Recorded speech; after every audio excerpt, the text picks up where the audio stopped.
महादेवी जी के गद्य लेखों की रचना में अतीत के चलचित्र का अपना पृथक महत्व है। अतीत के चलचित्र में महादेवी जी ने समय समय पर अपने संपर्क में आए उन व्यक्तियों के संस्मरण लिखे हैं जिन्हें समाज उपेक्षित मानता है। अतीत के चलचित्र का पहला चित्र ग्रामीण भृत्य कुरूप रामा के जीवन से संबंध है।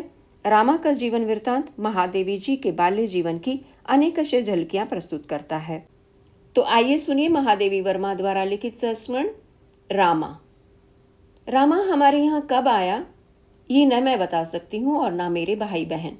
बचपन में जिस प्रकार हम बाबूजी की विविधता भरी मेज से परिचित थे, जिसके नीचे दोपहर के सन्नाटे में हमारे खिलौनों की सृष्टि बसती थी, अपने लोहे के स्प्रिंगदार विशाल पलंग को जानते थे जिस पर सोकर हम कच्छ मत्स्य अवतार जैसे लगते थे, और माँ के शंख घड़ियाल से घिरे ठाकुर जी को पहचानते थे, जिनका भोग अपने मुंह अंतर्धान कर लेने के प्रयत्न में हम आधी आंखें मीचकर बगुले के मनयोग से घंटी की टन टन गिनते थे। उसी प्रकार नाटे, काले और गठे शरीर वाले रामा के बड़े नखों से लंबी शिखा तक हमारा सनातन परिचय था। सांप के पेट जैसी सफेद हथेली और पेड़ की टेढ़ी मेढ़ी गांठदार टहनियों जैसी उंगलियों वाले हाथों की रेखा रेखा हमारी जानी बूझी थी, क्योंकि मुंह धोने से लेकर सोने के समय तक हमारा उससे जो विग्रह चलता रहता था, उसकी स्थायी संधि केवल कहानी सुनते समय होती थी। 10 भिन्न दिशाएं खोजती हुई उंगलियों के बिखरे कुटुंब को बड़े बूढ़े के समान संभाले हुए काले स्थूल पैरों की आहट तक हम जान गए थे, क्योंकि कोई नटखटपन करके होले से भागने पर भी वे मानो पंख लगाकर हमारे छिपने के स्थान में जा पहुंचते थे। शैशव की स्मृतियों में एक विचित्रता है।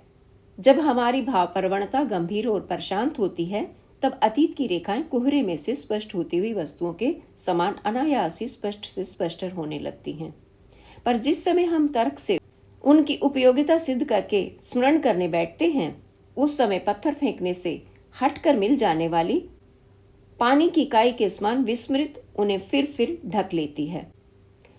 रामा के संकीर्ण माथे की खूब घनी भौएं और छोटी छोटी स्नेह तरल आंखें कभी कभी स्मृति पट पर अंकित हो जाती हैं और कभी धुंधली होते होते एकदम खो जाती हैं। किसी थके झुंझलाए शिल्पी की अंतिम भूल जैसी अनगढ़ मोटी नाक, सांस के प्रवाह से फैले हुए से नथुने, मुक्त हंसी से भरकर फूले हुए से होंठ और काले पत्थर की प्याली में दही की याद दिलाने वाली सघन और सफेद दंत पंक्ति के संबंध में भी वही सत्य है।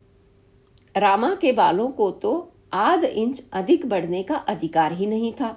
इसी से उसकी लंबी शिखा को साम्य की दीक्षा देने के लिए हम कैंची लिए घूमते रहते थे।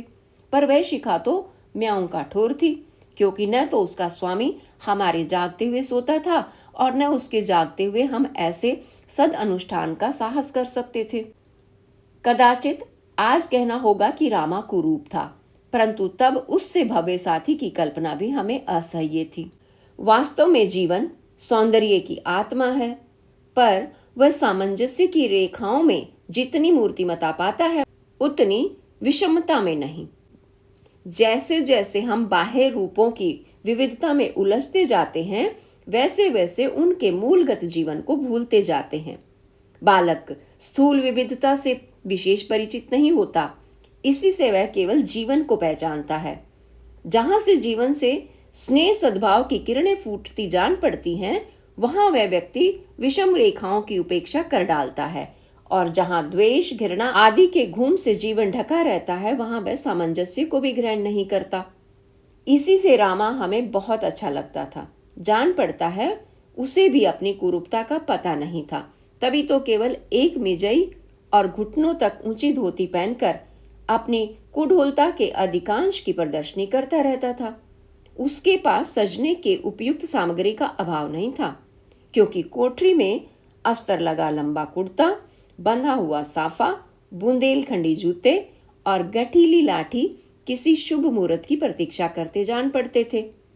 उनकी अखंड प्रतीक्षा और रामा की अटूट उपेक्षा से द्रवित होकर ही कदाचित हमारी कार्यकारिणी समिति में ये प्रस्ताव नित्य सर्वमत से पास होता रहता था कि कुर्ते की बाहों में लाठी को अटकाकर खिलौनों का पर्दा बनाया जाए, डलिया जैसे साफे को खूंटी से उतारकर उसे गुड़ियों का हिंडोला बनने का सम्मान दिया जाए, और बुंदेलखंडी जूतों को हौज में डालकर गुड्डों के जल विहार का स्थायी प्रबंध किया जाए।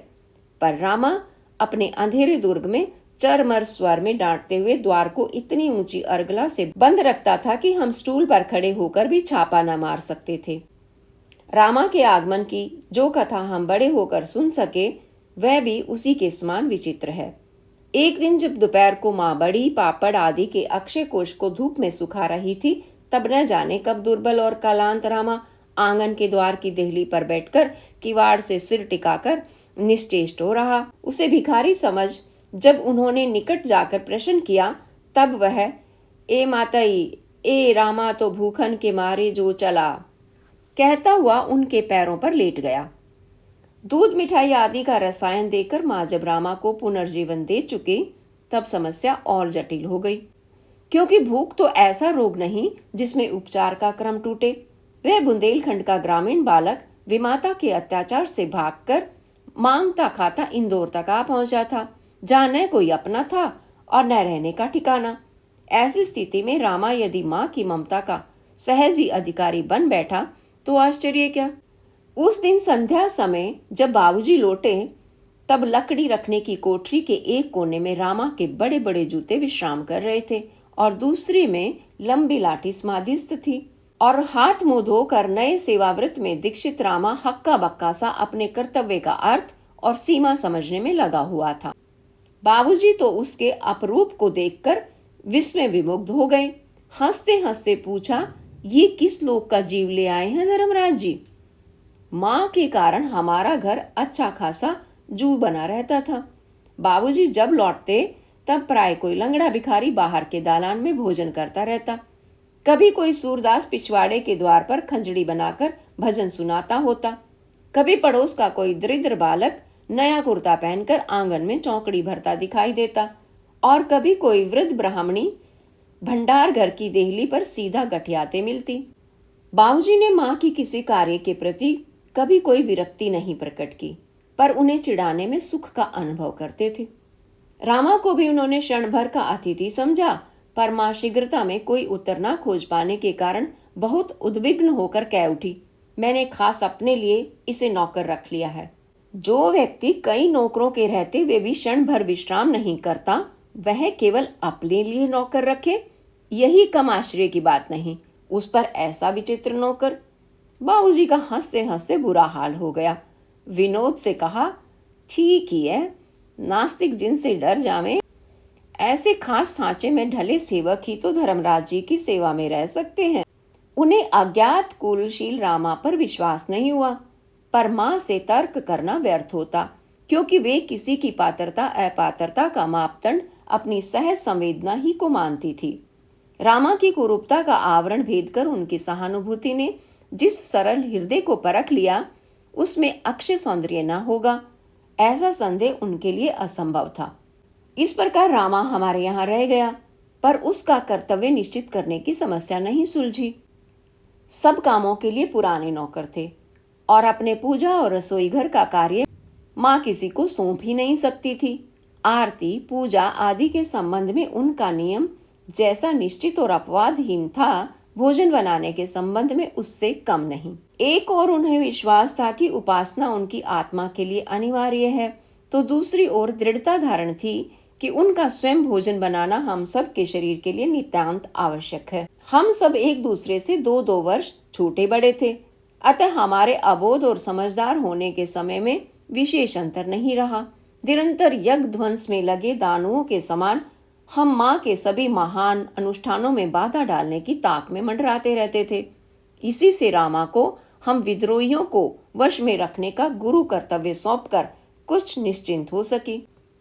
रामा सवेरे ही पूजा घर साफ कर वहां के बर्तनों को नींबू से चमका देता, तब वह हमें उठाने जाता। उस बड़े पलंग पर सवेरे तक हमारे सिर पैर की दिशा और स्थितियों में न जाने कितने उलटफेर हो चुकते थे। किसी की गर्दन को किसी का पांव नापता रहता था, किसी के हाथ पर किसी का सर्वांग तुलना होता था और किसी की सांस रोकने के लिए किसी की पीठ की दीवार बनी मिलती थी। सब परिस्थितियों का ठीक ठाक ज्ञान प्राप्त करने के लिए रामा का कठोर हाथ कोमलता से छद्मवेश में रजाई या चादर पर एक छोर से दूसरे छोर तक घूम आता था और तब वह किसी को गोद में रत किसी को कंधे के घोड़े पर और किसी को पैदल ही मुख प्रक्षालन जैसे समारोह के लिए ले जाता। हमारा मुंह हाथ धुलाना कोई सहज अनुष्ठान नहीं था, क्योंकि रामा को दूध बताशा राजा खाए का महामंत्र तो लगातार जपना ही पड़ता था। साथ ही हम एक दूसरे का राजा बनना भी स्वीकार नहीं करना चाहते थे। रामा जब मुझे राजा कहता, तब नन्हे बाबू चिड़िया की चोंच जैसा मुंह खोलकर बोल उठता, लामा, इन्हें को राजा कहते हो? रे कहने में असमर्थ उस छोटे पुरुष का दम्भ कदाचित मुझे बहुत अस्थिर कर देता था। रामा के एक हाथ की चक्रव्यूह जैसी उंगलियों में मेरा सिर अटका रहता था और उसके दूसरे हाथ की 3 गहरी रेखाओं वाली हथेली सुदर्शन के समान मेरे मुख पर मलिनता की खोज में घूमती रहती थी। इतना कष्ट सहकर भी दूसरों को राजतत्व का अधिकारी मानना अपनी असमर्थता का ढिंडोरा पीटना था। इसी से मैं साम दाम दंड भेद के द्वारा रामा को बाध्य कर देती थी कि वह केवल मुझी को राजा कहे। रामा ऐसे महारथियों को संतुष्ट करने का अमोघ मंत्र जानता था। वह मेरे कान में हौले से कहता, तुम्हारी बड़े राजा हो जू नन्हे नैया। और कदाचित यही नन्हे के कान में दोहराया जाता, क्योंकि वह उत्फुल्ल होकर मंजन की डिबिया में नन्ही उंगली डालकर दांतों के स्थान पर होठ मांजने लगता। ऐसे काम के लिए रामा का घोर निषेध था। इसी से मैं उसे गर्व से देखती, मानो वह सेनापति की आज्ञा का उल्लंघन करने वाला मूर्ख सैनिक हो। तब हम 3 मूर्तियों की एक पंक्ति में प्रतिष्ठित कर दी जाते और रामा बड़े बड़े चम्मच, दूध का प्याला, फलों की तश्तरी आदि लेकर ऐसे विचित्र और अपनी अपनी श्रेष्ठता प्रमाणित करने के लिए व्याकुल देवताओं की अर्चना के लिए सामने आ बैठता। पर वह था बड़ा घाघ पुजारी। न जाने किस साधना के बल से देवताओं को आंख मूंदकर कव्यों द्वारा पुजापा पाने को उत्सुक कर देता। जैसे ही हम आंखें मूंदते, वैसे ही किसी के मुंह में अंगूर, किसी के दांतों में बिस्कुट और किसी के होठों में दूध का चम्मच जा पहुंचता। न देखने का तो अभिनय ही था, क्योंकि हम सभी अधखुली आंखों से रामा की काली मोटी उंगलियों की कलाबाजी देखते ही रहते थे। और सच तो ये है कि मुझे कौवे की काली कठोर और अपरिचित चोंच से भय लगता था। यदि कुछ खुली आंखों से मैं काल्पनिक कौवे और उसकी चोंच से रामा के हाथ और उंगलियों को न पहचान लेती, तो मेरा भोग का लालच छोड़कर उठ भागना अवश्यंभावी था। जलपान का विधान समाप्त होते ही रामा की तपस्या की इति नहीं हो जाती थी। नहाते समय आंख को साबुन के फेन से तरंगित, कान को सूखा दीप बनने से बचना, कपड़े पहनते समय उनके उल्टे सीधे रूपों में अतर्क वर्ण व्यवस्था बनाए रखना, खाते समय भोजन की मात्रा और भोक्ता की सीमा में अन्याय न होने देना, खेलते समय यथा आवश्यकता हमारे हाथी, घोड़ा, उड़न खटोला आदि के अभाव को दूर करना और सोते समय हम पर पंख जैसे हाथों को फैलाकर कथा सुनाते सुनाते हमें स्वपन लोक के द्वार तक पहुंचा आना रामा का ही कर्तव्य था। हम पर रामा की ममता जितनी अथाह थी, उस पर हमारा अत्याचार भी उतना ही सीमाहीन था। एक दिन दशहरे का मेला देखने का हट करने पर रामा बहुत अनुनय विनय के उपरांत माँ से हमें कुछ देर के लिए ले जाने की अनुमति पा सका। खिलौने खरीदने के लिए जब उसने एक को कंधे पर बिठाया और दूसरे को गोद लिया, तब मुझे उंगली पकड़ाते हुए बार बार कहा, उंगलियां जिन छोड़ियो राजा भैया। सिर हिलाकर स्वीकृति देते देते ही मैंने उंगलियां छोड़कर मेला देखने का निश्चय कर लिया। भटकते भटकते और दबने से बचते बचते जब मुझे भूख लगी, तब रामा का स्मरण आना स्वाभाविक था। एक मिठाई की दुकान पर खड़े होकर मैंने यथासंभव उद्विग्नता छिपाते हुए प्रश्न किया, क्या तुमने रामा को देखा है? वह खो गया है। बूढ़े हलवाई ने धुंधली आंखों में वात्सल्य भरकर पूछा, कैसा है तुम्हारा रामा? मैंने होंठ दबाकर संतोष के साथ कहा, बहुत अच्छा है। इस हुलिया से रामा को पहचान लेना कितना असंभव था। ये जानकर ही कदाचित वृद्ध कुछ देर वहीं विश्राम कर लेने के लिए आग्रह करने लगा। मैं हार तो मानना नहीं चाहती थी, परंतु पांव थक चुके थे और मिठाइयों से सजे थालों में कुछ कम निमंत्रण नहीं था। इसी से दुकान के एक कोने में बिछे टाट पर सामान्य अतिथि की मुद्रा में बैठकर मैं बूढ़े से मिले मिठाई रूपे अर्धे को स्वीकार करते हुए उसे अपनी महान यात्रा की कथा सुनाने लगी। वहां मुझे ढूंढते ढूंढते रामा के प्राण कंठगत हो रहे थे। संध्या समय जब सबसे पूछते पूछते बड़ी कठिनाई से रामा उस दुकान के सामने पहुंचा, तब मैंने विजय गर्व से फूल कर कहा, तुम इतने बड़े होकर भी खो जाते हो रामा। रामा के कुम्हलाए मुख पर ओस के बिंदु जैसे आनंद के आंसू लुढ़क पड़े। वह मुझे घुमा घुमा कर इस तरह देखने लगा मानो मेरा कोई अंग मेले में छूट गया हो। घर लौटने पर पता चला कि बड़ों के कोष में छोटों की ऐसी वीरता का नाम अपराध है। पर मेरे अपराध को अपने ऊपर लेकर डांट फटकार भी रामा ने ही सही, और हम सबको सुलाते समय उसकी वात्सल्यता भरी थपकियों का विशेष लक्ष्य भी मैं ही रही। एक बार अपनी और पराई वस्तु का सूक्ष्म और गूढ़ अंतर स्पष्ट करने के लिए रामा चतुर भाष्यकार बना। बस फिर क्या था, वहां से कौन सी पराई चीज लाकर रामा की छोटी आंखों को निराश विस्मय से लबालब भर दे, इसी चिंता में हमारे मस्तिष्क एक बारगी क्रियाशील हो उठे। हमारे घर से एक ठाकुर साहब का घर कुछ इस तरह मिला हुआ था कि एक छत से दूसरी छत तक पहुंचा जा सकता था। हाँ, रहा एक बालिश्त चौड़ी मुंडेर थी जहां से पैर फिसलने पर पाताल नाप लेना सहज हो जाता। उस घर आंगन में लगे फूल पराई वस्तु की परिभाषा में आ सकते हैं। ये निश्चित कर लेने के उपरांत हम लोग एक दोपहर को केवल रामा को खिंचाने के लिए उस आकाश मार्ग से फूल चुराने चले। किसी का भी पैर फिसल जाता तो कथा और ही होती, पर भाग्य से हम दूसरी छत पर सकुशल पहुंच गए। नीचे के जीने की अंतिम सीढ़ी पर एक कुत्ती नन्हे नन्हे बच्चे लिए बैठी थी, जिन्हें देखते ही हमें वस्तु के संबंध में अपना निश्चय बदलना पड़ा। पर जो ही हमने एक पिल्ला उठाया, त्यों ही वह निरीह सी माता अपने इच्छा भरे अधिकार की घोषणा से धरती आकाश एक करने लगी। बैठक से जब कुछ अस्त व्यस्त भाव वाले गृह स्वामी निकल आए और शयनागार से जब आलस्य भरी गृह स्वामिनी दौड़ पड़ी, तब हम बड़े असमंजस में पड़ गए। ऐसी स्थिति में क्या किया जा सकता है, ये तो रामा के व्याख्यान में था ही नहीं। अतः हमने अपनी बुद्धि का सहारा लेकर सारा मंतव्य प्रकट कर दिया। कहा, हम छत की राह से फूल चुराने आए हैं। गृह स्वामी हंस पड़े। पूछा, लेते क्यों नहीं? उत्तर और भी गंभीर मिला, अब कुत्ती का पिल्ला चुराएंगे। पिल्ले को दबाए हुए जब तक हम उचित मार्ग से लौटे, तब तक रामा ने हमारी डकैती का पता लगा लिया था। अपने उपदेश रूपी अमृत वृक्ष में ये विष फल लगते देख वह एकदम अस्थिर हो उठा होगा, क्योंकि उसने आकाशी डाकुओं के सरदार को दोनों कोनों से पकड़कर अधर में उठाते हुए पूछा, कहो जू, कितने गए रहे? पिन पिन करके रोना मुझे बहुत अपमानजनक लगता था। इसी से दांतों से होंठ दबाकर मैंने ये अभूतपूर्व दंड सहा और फिर बहुत संयत क्रोध के साथ मां से कहा। रामा ने मेरे कान खींचकर टेढ़े भी कर दिए हैं और भी बड़े। अब डॉक्टर को बुलवाकर इन्हें ठीक करवा दो और रामा को अंधेरी कोठरी में बंद कर दो। वे तो हमारे अपराध से अपरिचित थी और रामा प्राण रहते बता नहीं सकता था, इसलिए उसे बच्चों से दुर्व्यवहार न करने के संबंध में एक मनोवैज्ञानिक उपदेश सुनना पड़ा। वह अपने व्यवहार के लिए सचमुच बहुत लज्जित था, पर जितना ही वह मनाने का प्रयत्न करता था, उतना ही उसके राजा भैया को कान का दर्द याद आता था। फिर भी संध्या समय रामा को खिन्न मुद्रा से बाहर बैठा देख मैंने गीत सुनाओ कहकर संधि का प्रस्ताव कर ही दिया।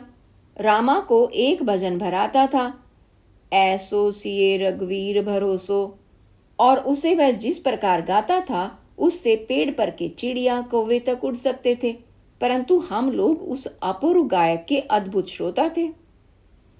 रामा केवल हमारे लिए गाता और हम लोग केवल उसके लिए सुनते थे।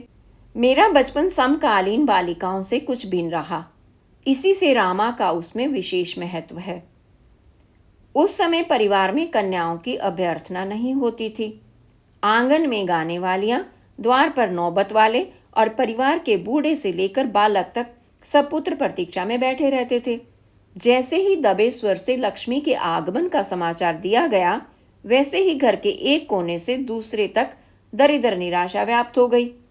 बड़ी बूढ़ियां संकेत से मूक गाने वालियों को जाने के लिए कह देती और बड़े बूढ़े इशारे से नीरव बाजे वाले को विदा देते।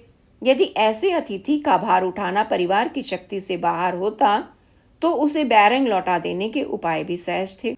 हमारे कुल में कब ऐसा हुआ ये तो पता नहीं, पर जब दीर्घ काल तक कोई देवी नहीं पधारी तब चिंता होने लगी, क्योंकि जैसे अश्व के बिना अश्वमेध नहीं हो सकता, वैसे ही कन्या के बिना कन्यादान का महायज्ञ संभव नहीं।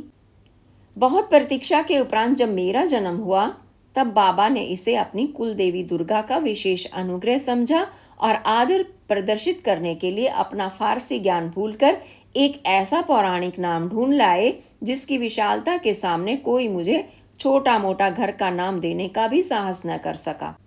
कहना व्यर्थ है कि नाम के उपयुक्त बनाने के लिए सब बचपन से ही मेरे मस्तिष्क में इतनी विद्या बुद्धि भरने लगे कि मेरा अबोध मन विद्रोही हो उठा। निरक्षर रामा की स्नेह छाया के बिना मैं जीवन की सरलता से परिचित हो सकती थी या नहीं, इसमें संदेह है। मेरी पट्टी पुज चुकी थी और मैं आ पर उंगली रखकर आदमी के स्थान में आम, अलमारी, आज आदि के द्वारा मन की बात कह लेती थी। ऐसी दशा में मैं अपने भाई बहनों के निकट शुक्राचार्य से कम महत्व नहीं रखती थी। मुझे उनके सभी कार्यों का समर्थन या विरोध पुस्तक में ढूंढ लेने की क्षमता प्राप्त थी और मेरी इस क्षमता के कारण उन्हें निरंतर सतर्क रहना पड़ता था। नन्हे बाबू उछले नहीं कि मैंने किताब खोलकर पढ़ा, बंदर नाच दिखाने आया। मुन्नी रूठी नहीं कि मैंने सुनाया, रूठी लड़की कौन मनाए, गरज पड़े तब दौड़ी आए। वे बेचारे मेरे शास्त्र ज्ञान से बहुत चिंतित रहते थे, क्योंकि मेरे किसी कार्य के लिए दृष्टांत ढूंढ लेने के साधन उनके पास नहीं थे। पर अक्षर ज्ञानी शुक्राचार्य निरक्षर रामा से पराजित हो जाते थे। उसके पास कथा, कहानी, कहावत आदि का जैसे बृहद कोश था, वैसा 100 पुस्तकों में भी ना समाता। इसी से जब मेरा शास्त्र ज्ञान महाभारत का कारण बनता, तब वह न्यायाधीश होकर और अपना निर्णय सबके कान में सुनाकर तुरंत संधि करा देता। मेरे पंडित जी से रामा का कोई विरोध न था, पर जब खिलौनों के बीच में ही मौलवी साहब, संगीत शिक्षक, ड्राइंग मास्टर का आविर्भाव हुआ, तब रामा का हृदय शोभ से भर गया। कदाचित वह जानता था कि इतनी योग्यता का भार मुझसे न संभल सकेगा। मौलवी साहब से तो मैं इतना डरने लगी थी कि एक दिन पढ़ने से बचने के लिए बड़े से झाबे में छिपकर बैठना पड़ा। अभाग्य से झाबा वही था जिसमें बाबा के भेजे आमों में से 2-4 शेष भी थे। उन्हें निकालकर कुछ और भरने के लिए रामा जब पूरे झाबे को उसके भारीपन पर विस्मित होता हुआ माँ के सामने उठा लाया, तब समस्या बहुत जटिल हो गई। जैसे ही उसने ढक्कन हटाया कि मुझे पलायमान होने के अतिरिक्त कुछ न सूझा। अंत में रामा और माँ के प्रयत्न ने मुझे उर्दू पढ़ने से छुट्टी दिला दी। ड्राइंग मास्टर से मुझे कोई शिकायत नहीं रही, क्योंकि वो खेलने से रोकते नहीं थे। सब कागजों पर 2 लकीरें सीधी खड़ी करके और उन पर एक गोला मारकर मैं रामा का चित्र बना देती थी। जब किसी और का बनाना होता, तब इसी ढांचे में कुछ पच्चीकारी कर दी जाती थी। नारायण महाराज से न मैं प्रसन्न रहती थी न रामा।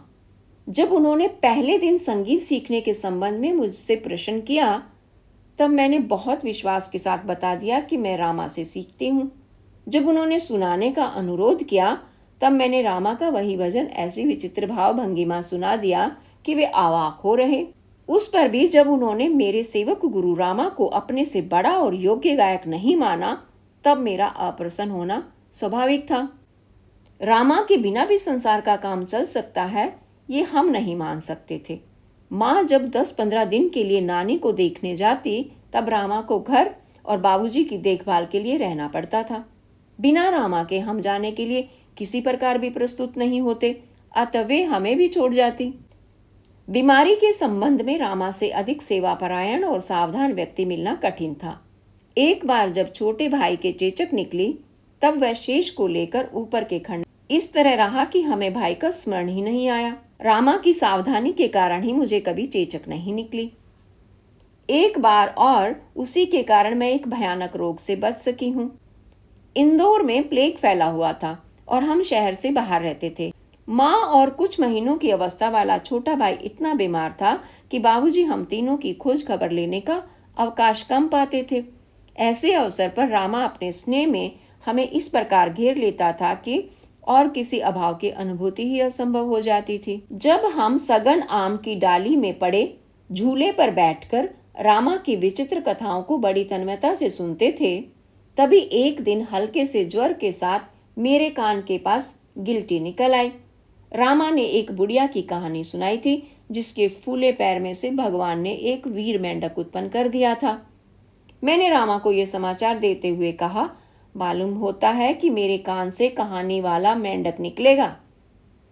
वह बेचारा तो सन्न हो गया। फिर ईंट के गर्म टुकड़े को गीले कपड़े लपेटकर उसने उसे कितना सेका, ये बताना कठिन है। सेकते सेकते वह न जाने क्या बड़बड़ाता रहता था, जिसमें कभी देवी, कभी हनुमान, कभी और भगवान का नाम सुनाई दे जाता था। 2 दिन और 2 रात वह मेरे बिछोने के पास से हटा ही नहीं। तीसरे दिन मेरी गिल्टी बैठ गई, पर रामा को तेज बुखार चढ़ आया। उसके गिल्टी निकली, चीरी गई और वह बहुत बीमार रहा, पर उसे संतोष था कि मैं सब कष्टों से बच गई। जब दुर्बल रामा के बिछोने के पास माँ हमें ले जा सकी, तब हमें देखकर उसके सूखे होठ मानो हंसी से भर आए। धसी आंखें उत्साह में तैरने लगी और शिथिल शरीर में एक स्फूर्ति तरंगित हो उठी। माँ ने कहा, तुमने इसे बचा लिया था रामा, जो हम तुम्हें न बचा पाते तो जीवन भर पछतावा रह जाता। उत्तर में रामा बड़े हुए नाखूनों वाले हाथ से माँ के पैर छूकर अपनी आंखें पोंछने लगा। रामा जब अच्छा हो गया, तब माँ प्राय कहने लगी, रामा अब तुम घर बसा लो, जिससे बाल बच्चों का सुख देख सको। बाई की बातें मोए ना समीटे, अपनन खोका करनी है, मोरे राजा हरे बने रहे, जय अपने रामा की नैया पार लगा दे ही रामा का उत्तर रहता था। वह अपने भावी बच्चों को लक्ष्य कर इतनी बातें सुनाता था कि हम उसके बच्चों की हवाई स्थिति से ही परिचित नहीं हो गए थे, उन्हें अपने प्रतिद्वंदी के रूप में भी पहचान गए थे। हमें विश्वास था कि यदि उसके बच्चे हमारे जैसे होते तो वह उन्हें कभी ना सिमटा, मुंह चौसा आदि कहकर स्मरण न करता। फिर एक दिन जब अपनी कोठरी से लाठी, जूता आदि निकालकर और गुलाबी साफा बांधकर रामा आंगन में आ खड़ा हुआ, तब हम सब बहुत सभीत हो गए, क्योंकि ऐसी सजधज में तो हमने उसे कभी देखा ही नहीं था। लाठी पर संदेह भरी दृष्टि डालकर मैंने पूछी, तो लिया, क्या तुम उन बाल बच्चों को पीटने जा रहे हो रामा? रामा ने लाठी घुमाकर हंसते हंसते उत्तर दिया, हाँ राजा भैया, ऐसी देहो ना सिमटन के। पर रामा चला गया और न जाने कितने दिनों तक हमें कल्लू की माँ के कठोर हाथों से बचने के लिए नित्य नवीन उपाय सोचने पड़े। हमारे लिए अनंत और दूसरे के लिए कुछ समय के उपरांत एक दिन सवेरे ही केसरिया साफा और गुलाबी धोती में सजा हुआ रामा दरवाजे पर आ खड़ा हुआ और राजा भैया पुकारने लगा। हम सब गिरते पड़ते दौड़ पड़े, पर बरामदे में सहम कर अटक रहे। रामा तो अकेला नहीं था, उसके पीछे एक लाल धोती का कछोटा लगाए और हाथ में चूड़े और पांव में पैंजन पहने जो घूंघट वाली स्त्री खड़ी थी, उसने हमें एक साथ ही उत्सुक और सशंकित कर दिया। मुन्नी जब रामा के कुर्ते को पकड़कर झूलने लगी, तब नाक की नोक को छू लेने वाले घूंघट में से 2 तीक्ष्ण आंखें उसके कार्य का मूक विरोध करने लगी। नन्हे जब रामा के कंधे पर आसीन होने के लिए जिद करने लगा, तब घूंघट में छिपे सिर में एक निषेध सूचक कंपन जान पड़ा, और जब मैंने झुककर उस नवीन मुख को देखना चाहा, तब वह मूर्ति घूमकर खड़ी हो गई। भला ऐसे आगंतुक से हम कैसे प्रसन्न हो सकते थे? जैसे जैसे समय बीतता गया, वैसे वैसे रामा की अंधेरी कोठरी में महाभारत के अंकुर जमते गए और हमारे खेल के संसार में सूखा पड़ने की संभावना बढ़ती गई। हमारे खिलौने की नगर बसाने के लिए रामा विश्वकर्मा भी था और मैं दानव भी, पर अब वह अपने गुरु कर्तव्य के लिए अवकाश नहीं पाता था। वह आया नहीं कि घूंघट वाली मूर्ति पीछे पीछे आ पहुंची और उसके मूक असहयोग से हमारा और रामा का ही नहीं, गुड्डे गुड़ियों का दम भी घुटने लगता था। इसी से एक दिन हमारी युद्ध समिति बैठी। राजा को ऊंचे स्थान में बैठना चाहिए, अतः मैं मेज पर चढ़कर धरती तक ना पहुंचने वाले पैर हिलाती हुई विराजी। मंत्री महोदय कुर्सी पर आसीन हुए और सेनापति जी स्टूल पर जमे। तब राजा ने चिंता की मुद्रा से कहा, रामा इसे क्यों लाया है? मंत्री जी ने गंभीर भाव से सिर हिलाते हुए दोहराया, रामा इसे क्यों लाया? और सेनापति महोदय न कह सकने की असमर्थता छिपाने के लिए आंखें तरेरते हुए बोले, सच है, इसे क्यों लाया है? फिर उस विचित्र स्मृति में सरमत से निश्चित हुआ कि जो जीव हमारे एक छत्र अधिकार की अवज्ञा करने आया है उसे न्याय की मर्यादा के रक्षार्थ दंड मिलना ही चाहिए। ये कार्य नियमानुसार सेनापति जी को सौंपा गया। रामा की बहू जब रोटी बनाती तब नन्हे बाबू चुपके से उसके चौके के भीतर बिस्कुट रखाता। जब वह नहाती तब लकड़ी से उसकी सूखी धोती नीचे गिरा देता। इस प्रकार न जाने कितने दंड उसे मिलने लगे, पर उसकी ओर से न क्षमा याचना हुई न संधि का प्रस्ताव आया। केवल वह अपने विरोध में और अधिक दृढ़ हो गई और हमारे अपकार का प्रतिशोध बेचारे रामा से लेने लगी। उसके सामने मुख पर कठोरता का अभेद्य अवगुंठन पड़ा ही रहता था और उसकी काली पुतलियों पर से क्रोध की छाया उतरती ही न थी। इसी से हमारे ही समान अबोध रामा पहले हतबुद्धि हो गया, फिर खिन्न रहने लगा और अंत में विद्रोह कर उठा। कदाचित उसकी समझ में नहीं आता था कि वह अपना सारा समय और स्नेह उस स्त्री के चरणों पर कैसे रख दे, और रख दे तो स्वयं जिए कैसे। फिर एक दिन रामा की बहू रूठकर मायके चल दी। रामा ने तो मानो किसी अप्रिय बंधन से मुक्ति पाई, क्योंकि वह हमारी अद्भुत सृष्टि का फिर वही चिर प्रसन्न विधाता बनकर बहू को ऐसे भूल गया जैसे वह पानी की लकीर थी। पर माँ को अन्याय का कोई भी रूप असह्य था। रामा अपनी पत्नी को हमारे पुराने खिलौनों के समान फेंक दे, ये उन्हें बहुत अनुचित जान पड़ा। इसलिए रामा को कर्तव्य ज्ञान संबंधी विशद और जटिल उपदेश मिलने लगे। इस बार रामा के जाने में वही करुण विवशता जान पड़ती थी जो उस विद्यार्थी में मिलती है जिसे पिता के स्नेह के कारण मास्टर से पिटने जाना पड़ता है। उस बार जाकर फिर लौटना संभव न हो सका। बहुत दिनों के बाद पता चला कि वह अपने घर बीमार पड़ा है। माँ ने रुपए भेजे, आने के लिए पत्र लिखा, पर उसे जीवन पथ पर हमारे साथ इतनी ही दूर आना था।